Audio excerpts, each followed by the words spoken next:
Hi, I'm Rabbi Hammer, and this is another episode of Simply Mental Health. Feel free at the end of the video to subscribe to our YouTube channel and to send me your comments and your questions. I welcome hearing from you, and I certainly will try to address them accordingly. Today I want to discuss a topic which is classically referred to as a taboo. It is the topic called suicide.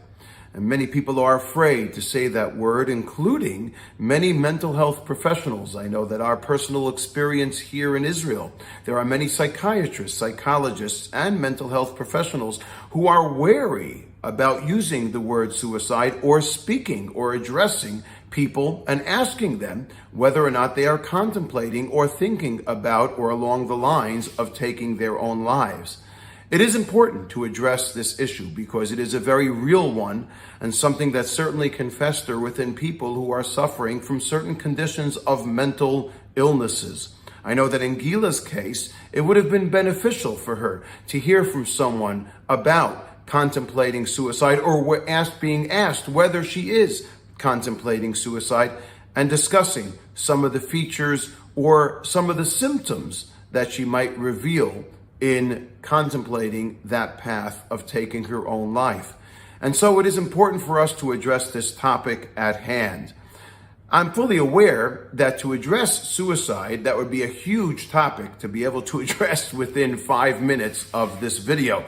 And so what I want to concentrate on today are what are some of the symptoms that a person reveals or that a person might have who might be contemplating suicide. What are some of those outstanding symptoms or features that would demonstrate that indeed a person would consider contemplating taking their own lives? The first one is expression.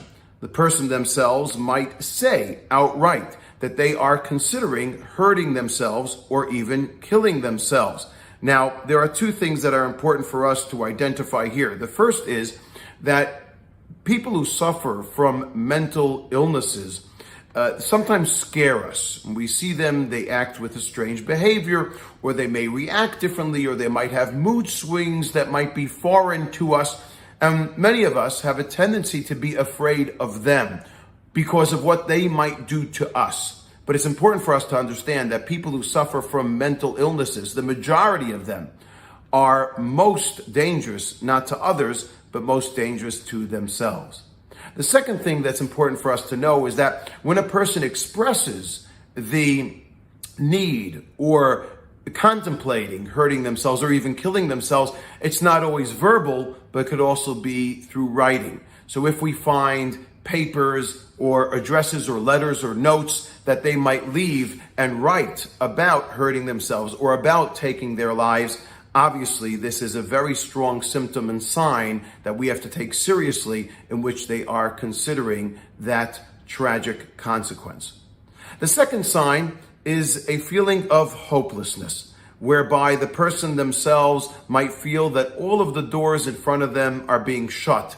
Everything that they contemplate, everything that they might anticipate as a means of hope or a path of action doesn't seem to come to fruition.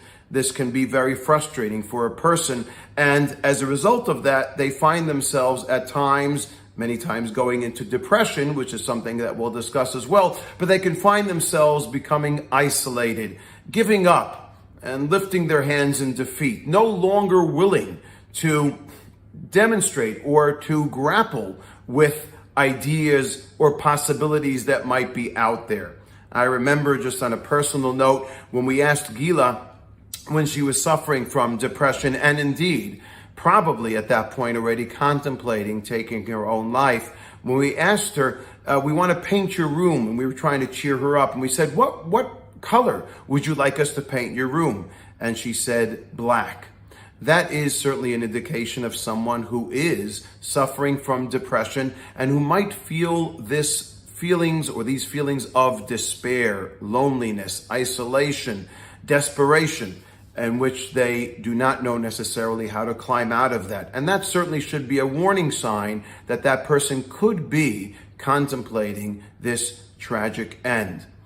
The third sign is rage, anger, and what we would call dramatic mood swings. Sometimes a person just doesn't know how to deal with themselves, the pain, the frustration, the difficulties, the challenges, the obstructions that they're experiencing internally. They don't know how to express them. And so often it will be expressed through frustration, anger. Sometimes they'll be insolent and have insolent behavior, hurtful and insulting behavior. They don't mean to hurt or insult the other person, but they are espousing feelings of frustration that they feel internally, and this is the only way that they can express them externally. This also can be a sign, if it's something that consistently happens over a long period of time. This lack of communication becomes so painful, so unbearable, that unfortunately they too can contemplate this end and these means of a suicide possibility.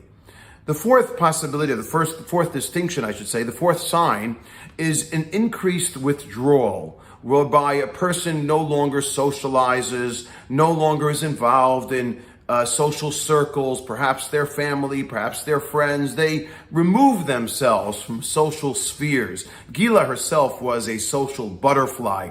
In fact, she was one of the leaders of her social circles. And slowly but surely, we saw her withdraw into her room. She would go into her room, close the door, and stay there for hours at a time. When a person does this consistently, they certainly are demonstrating that they are not interested in being involved or engaging in the world and with the people around them. That withdrawal within themselves certainly should also be a sign that they are thinking or contemplating suicide.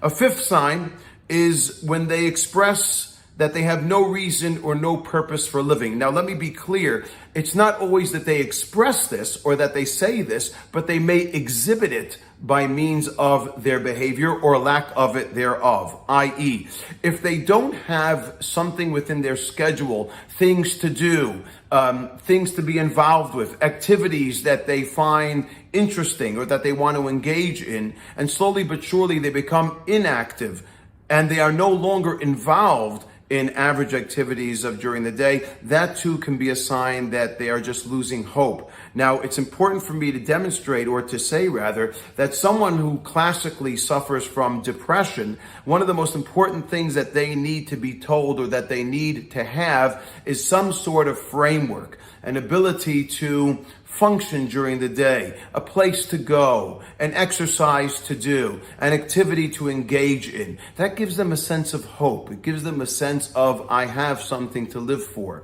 If a person no longer feels that they have those things or that they have something to grasp onto, that too can lead to this dangerous contemplation of suicidal thoughts. And therefore, I leave you with a very, very important point.